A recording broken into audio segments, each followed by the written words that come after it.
All right, hello everybody. Today we are going to be talking about scatter plots and bivariate data. So, first let's talk about bivariate data. You know what data is, or data. Data is just information. Now specifically data is numerical information. It's information in the form of numbers. Bi means two, and variate means variables. So what is bivariate data? Bivariate data is numerical information concerning two different variables. Those two different variables might be height and weight. It might be age and grade level. It might be data about distance and time, or miles and gallons, or time and temperature, or any two variables. But whenever you have two variables and you have data about each of them, we have what we call bivariate data. Now, I want to talk about the Orange County Fair. You ever been to the Orange County Fair? I bet you have. When you go to the Orange County Fair, it's a little different than going to some other amusement parks, because first you have to pay some money to get in the gate of the fair, just to go there. Then once you're inside, you probably want to go for some rides, and each ride costs more money per ticket. So let's say you pay $15 to get in the gates, plus you pay $2 per ticket. This isn't bivariate yet because the only variable is the number of tickets that we bought, but it really is bivariate because the other variable is the cost of going to the fair. And the cost of going to the fair is dependent on another variable, the amount of tickets purchased. So this is an example of bivariate data. Now, bivariate data loves to be displayed in a table, like an input-output table, where we could put the dependent variable over here and the independent variable over here. Or we can take that bivariate data and display it on a graph. Bivariate data loves to be displayed on a graph as well. So let's say you put the number of tickets on the x-axis and the number of dollars or the cost on the y-axis, and we start plotting some points. For instance, if you buy no tickets, it's just $15 to get in the door, and you've got a dot there. If you buy one ticket, that's $2 more, so that's $17. If you buy two tickets, that's $4 on tickets plus the $15 to get in the door for a total of $19. And what we've got here is basically a bunch of bivariate data that could keep on going and going and going. This bivariate data happens to be perfectly linear, but not all bivariate data is. For instance, let's say you collected some bivariate data where your two variables were temperature over time. Like let's say you woke up in the morning and it was 40 degrees. Then a little later it warmed up to 44, and then to 50, and then to 54, but then it kind of stayed 54 until it eventually started to cool off later that evening. This would still be bivariate data, even if it doesn't make a straight line, because it's still data that has to do with two variables, time and temperature. A lot of bivariate data, by the way, has to do with taking measurements over time. So often you will see the x-axis labeled with some kind of time measurement. All right, you've heard a little bit about bivariate data. Answer these questions, please. What does the word data mean? What does the word bivariate mean?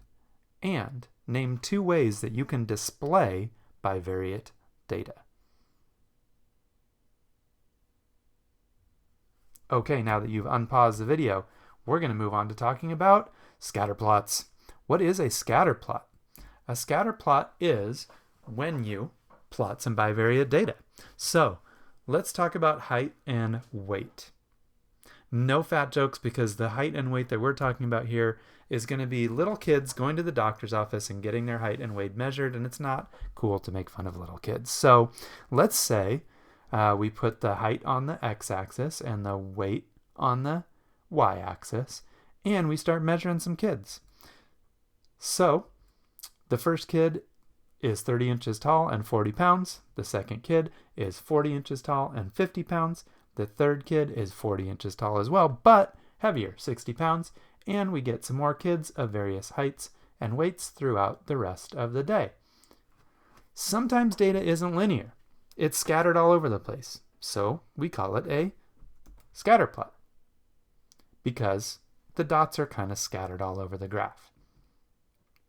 What's the point of making a scatter plot? The point of making a scatter plot is that it gives you a picture of how the data is arranged. So look at this. We can understand the data better by seeing that it kind of goes in an upward trend. And what that means in this situation is, generally as children grow up, the taller they are, the more they weigh. And the shorter they are, the less they weigh. And the scatter plot shows this by the pattern of the dots on the graph. But what's up with this kid?